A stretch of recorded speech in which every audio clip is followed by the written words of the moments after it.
In today's video, I'm going to teach you how to remove CMS from Framer. We'll walk through this in a simple, clear way so you know exactly what to click and what to expect as you go.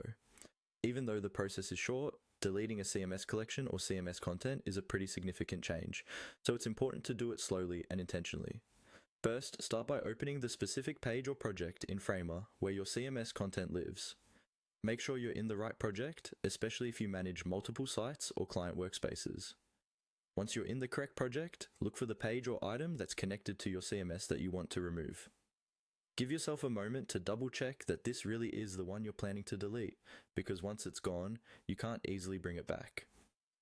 With the page open, move your cursor to the area where Framer shows options for that CMS collection, item, or page. You should see a small icon with 3 dots, usually indicating more options or settings. This 3-dot menu is where Framer hides a lot of the management actions, including delete. Go ahead and click on the 3 dots. When you do, a drop-down menu will appear with several options related to that page or CMS item. Take a second to read through the options so you're sure you're acting on the correct thing. In that menu, you'll see an option labeled Delete. Click on Delete. At this point, Framer may show a confirmation dialog asking if you're sure you want to delete this item or page. This is your final checkpoint.